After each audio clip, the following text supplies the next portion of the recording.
सोनपुर नामक एक गांव में एक गरीब व्यक्ति रहता था जिसका नाम शंभू था। वह अपनी बूढ़ी माँ और बहन के साथ रहता था। शंभू बहुत गरीब था और अपने परिवार के पालन पोषण के लिए जंगल से लकड़ियां लाकर बाजार में बेचता। शंभू का इस काम में मन नहीं लगता था क्योंकि शंभू बहुत बड़ा व्यापारी बनना चाहता था, पर उसके पास पैसे नहीं थे। वो अक्सर बाजार जाता और व्यापारियों को देखता और उन जैसा बनने की कल्पना करता। एक दिन उसने दो व्यापारियों की बात सुनी। एक व्यापारी दूसरे व्यापारी से कह रहा था, व्यापार करने के लिए पैसे नहीं बल्कि लगन और चतुराई की जरूरत होती है। कोई चाहे तो वह जो कूड़े पर मरा चूहा पड़ा है उससे भी व्यापार शुरू कर सकता है।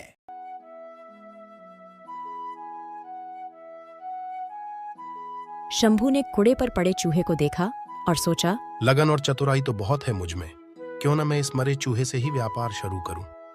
यह सोच उसने मरा हुआ चूहा उठा लिया। तभी एक सेठ जी अपनी बिल्ली को गोद में लिए उधर से गुजर रहे थे। शंभू के दिमाग में एक तरकीब आई। वह चूहा उठाए उस सेठ के आगे आगे चलने लगा। सेठ जी की बिल्ली चूहे को देखकर उतावली हो गई। वह म्याऊं म्याऊं करके कुलबुलाने लगी। सेठ जी ने शंभू से कहा, क्यों भाई, ये चूहा बेचोगे क्या? शंभू ने कुछ देर सोचने का नाटक किया। अंत में वह तैयार हो गया। सेठ ने उसे एक सिक्का दिया।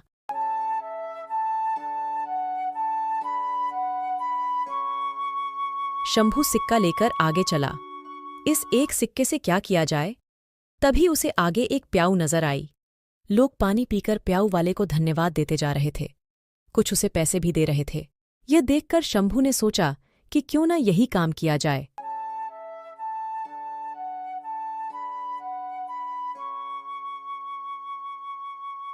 शंभू ने एक घड़ा खरीदा और उसमें पानी भरकर खेतों के निकट बैठ गया।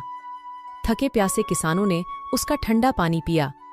किसानों के पास देने को पैसे तो नहीं थे, पर उन्होंने शंभू को कुछ फूल दे दिए। उसका दिमाग अब और तेज चल रहा था। शंभू मटके में फूल भरकर मंदिर की ओर चला। वह मंदिर के बाहर फूल लेकर बैठ गया। मंदिर में चढ़ाने के लिए लोग पैसे देकर उससे फूल लेने लगे। शंभू की अच्छी कमाई हो गई। अब वो दोपहर को किसानों को पानी पिलाकर उनसे फूल पाता और शाम को मंदिर में बेचकर पैसे कमाता।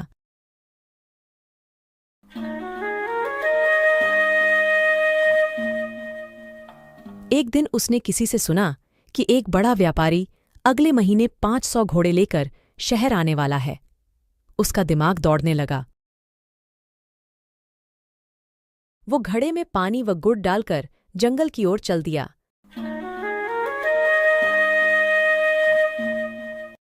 वहां घसियारों, घास काटने वाले को मुफ्त में शरबत पिलाता।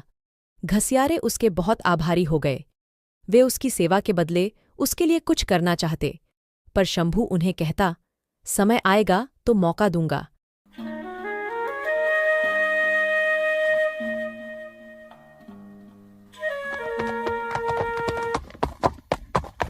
एक दिन वो समय भी आ गया जब घोड़े का व्यापारी अपने 500 घोड़े लेकर शहर आ गया।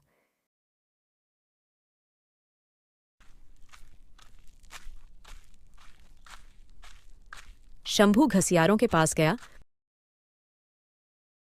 और अपनी सारी जमा पूंजी देकर बोला, आज जितनी घास आपने काटी है वह मुझे बेच दो। घसियारे तुरंत मान गए। शंभू ने सारी घास ले ली। इस कारण बाजार में कोई घास नहीं लाया। व्यापारी शहर पहुंचा तो उसे घोड़ों के लिए घास नहीं मिली। केवल एक जगह घास का अंबार लगाए शंभू मिला। उसके पास 500 गट्ठर थे। व्यापारी को घोड़ों के लिए घास की बहुत जरूरत थी। उसने शंभू से घास की कीमत पूछी। शंभू ने 1000 सिक्के मांगे। मजबूर होकर व्यापारी को घास के लिए 1000 सिक्के देने पड़े।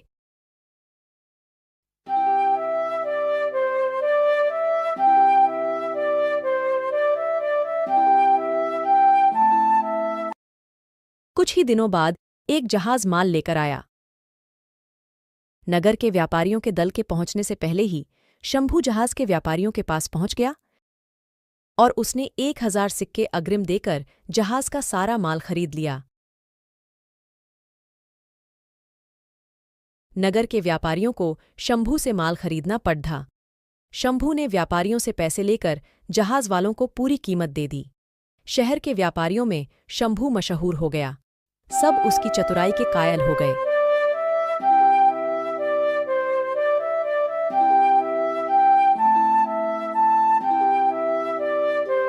एक दिन शंभू एक व्यापारी के घर गया। यह वही व्यापारी था जिसकी बात सुनकर शंभू ने मरे चूहे से अपना कारोबार शुरू किया था। शंभू ने एक सोने का चूहा उस व्यापारी के सामने रखा और बोला, आप मेरे गुरु हैं। यह सोने का चूहा गुरुदक्षिणा के रूप में स्वीकार कीजिए। शंभू ने मरे चूहे से लेकर अब तक की सारी कहानी उसे सुना दी। व्यापारी चकित रह गया और बोला, शंभू, तुम्हारे जैसे योग्य युवक को मैं खोना नहीं चाहता। मेरी विवाह योग्य सुंदर व सुशील बेटी है। तुमसे योग्य वर मुझे उसके लिए नहीं मिल सकता। मुझे गुरु दक्षिणा के रूप में यही संबंध चाहिए। शंभू ने रिश्ता सहर्ष स्वीकार कर लिया। कहानी की शिक्षा: मेहनत, लगन और चतुराई से किसी भी कार्य में सफलता प्राप्त की जा सकती है। हमेशा प्रयास करते रहें, सफल होते रहें और आगे बढ़ते रहें।